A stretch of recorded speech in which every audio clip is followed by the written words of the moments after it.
Welcome into a championship edition of Roundball Roundup. I'm Carl Jones. That's my man, AJ Feldman. The bow ties are on, and the bricks came out. 13 of them awarded at Blue Cross Arena and Rush Henrietta. We've got highlights of every single one of them. And we start in AA boys, where top-seeded Victor was looking for his first title since 1978. They were taking on FAIRPORT, gunning for their first title since 2017. Blue Devils were cruising in the first half. AJ carried. Cashes out from deep. Victor led by 15 at the break, but the Red Raiders fight back. In the third, Will Stanek hits the corner triple, just a 9-point game. So we head to the fourth. Victor gets hot from beyond the arc. First, Brendan Hopkins knocks down the tray ball. Then later in the frame, Blue Devils moving it around the horn. Ryan Dodge, that's butter. Victor gets their first brick in 45 years as they get it done, 66-54. In girls AA, Schrader trying to break a drought as well. 1976 taking on Penfield. Patriots were down 16 in the first half, but they come back. Jackie Funk, the three, it's an 8-point game in the third.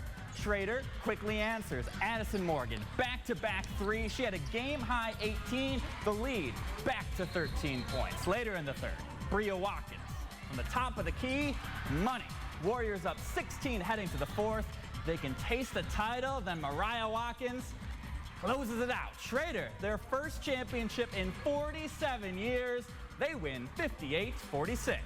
Last go-around for Section 5 legend Chris Carden, leading IRONDEQUOIT into battle against ATHENA. Eagles up 17 in the second half. Quinn Banker-Cole, Trey Ball, corner pocket. That pushes the lead to 20. Then a few possessions later, Ryan Heath cleaning up the glass, 2 of his 14 on the night. But the Trojans battle back. In the fourth, Connor Ozier's bucket's gonna cut the lead to 12. But the Eagles have this guy named Xavier Gissendaner. He's pretty good, folks. A team-high 21 points for the star senior. IRONDEQUOIT sends Carden out in style as they get the win, 76-59. In A2 East, taking on Sutherland in a rematch of last year's title game. We go right to crunch time. 6 minutes left. Eagles down 2. Micah Johnson, Breedlove, drills the triple. He had a team-high 14. Next trip down for the Knights, Luke Fliss. He's going to say, nah. That's way too much space as he cashes out from distance. Sutherland retakes the lead. 2:30 to go. East down 4. Zion Parson putting on the moves like he's at Rucker Park. Just a one-possession game. 90 seconds left. Same score. Sam Piscinelli, cash money. Sutherland, they get the revenge as they win 53-46. In the girls' side, Sutherland trying to go 2 for 2, taking on Canandaigua. Seconds left in the third quarter. Braves up by 3. Maya Herman, some game clock cheese. She's feeling herself heading into the fourth. In the fourth, Knights down by 8, trying to start a comeback. Leora Cook slicing through the lane, but the Braves would not be denied. Herman drives the contact, the three-point play, a game-high 24. Next possession, Herman over to Julia Geithner, the dagger. Canandaigua, their first chip since 2009. They take it 55-47. Back to the boys. Newark and Batavia linking up in the B1 final. My kicks of the night goes to Carter Mullen, rocking the exclusive French Kobe's. 3 minutes to go. Game tied at 48. Davion Wright with his nasty spin move on his way to the cup.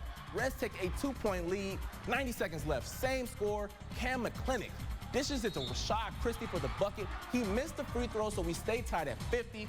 Next trip down for the Reds. Braden Steves, step back, hand in his face. It does not matter. He had a team-high 18. Newark holds on from there as they get the win, 60-55. In the B1 girls, the young Tiger faithful rooting on Waterloo against Palmac. Red Raiders were up 4 in the third. Then the Tigers take over. Morgan Caraballo, they're up 19 now. The run continues. Defense to offense. Jasmine Lewis to Macy Muller. Closes a 25-0 run for Waterloo. Woo!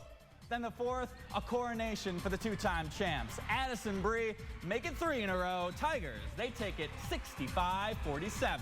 In Class B2 for the boys, the Wellsville faithful making the trip to Blue Cross Arena up against Leroy. We go to the third, Lions up 8. Logan Dunbar putting some jelly on that roll, pushes the lead to 9. To the fourth, Knights making a comeback. Andrew Pocock knocks down the triple to make it a 6-point game.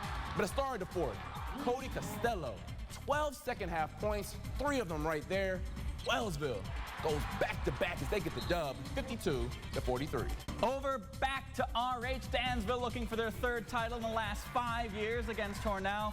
Mustangs down 11 in the 3rd. Chelsea Taylor, she had 4 threes, a game-high 16, gets into single digits. In the 4th, down 7, Taylor Hampshire through the lane, makes it a 5-point game, but that was as close as they get. Maddie Moore, she was your MVP with 13 for Hornell. Their first ever sectional title, 54-47. In Class D1 for the boys, Avoca Prattsburg looking for their 3rd brick in a row, taking on Batavia Notre Dame. The Fighting Irish hanging with the state's best. Ryan Fitzpatrick makes it a 9-point game in the 3rd, but then the AP takes off. McCoy Putnam throws a dime over to Hayden Abbott. He had a game-high 28. In waning moments of the 3rd, Jamel Crowder scoops it up and in for the and 1. AP, they 3-peat. They also get the win, 93-67. Back over to RH, undefeated Canisteo Greenwood against Oakfield, Alabama. 4th quarter, Hornets down 5. Piper Hyde, the 3-point play, they're within 2. We go to 2 minutes to go. We are tied up. Emma Ray, Onions, Oakfield, Alabama pulls off the upset for the sectional title. They win 49-45. In the D2 title game, Mount Morris taking on Jasper Troopsburg.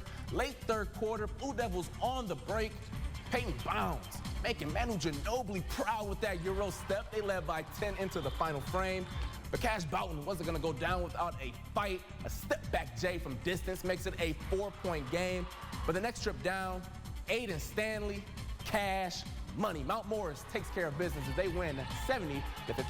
And finally, C2 Girls Pavilion trying to go back-to-back, taking on Dundee Bradford. 2nd quarter, Golden Gophers up 6. Kylie Conway knocks down the deep 2. This one tight down the stretch, but the difference, Lauren Kingsley dominated the paint with 20 points.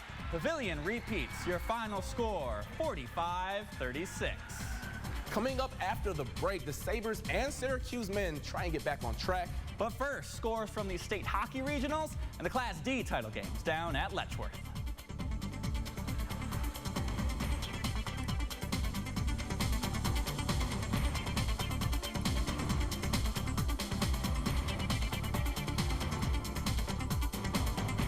Well, that will do it for us tonight, but fear not. Just because the bricks have been raised, that does not mean the party stops. That is right. We've got the Far West Regionals next weekend. The girls headed out to Buffalo. The boys staying right here at home as our champions look to extend their postseason runs and take home a state championship. We'll see you next Saturday, but until then, for AJ Feldman, I'm Carl Jones. We will see you next week and have a fantastic, great rest of your night.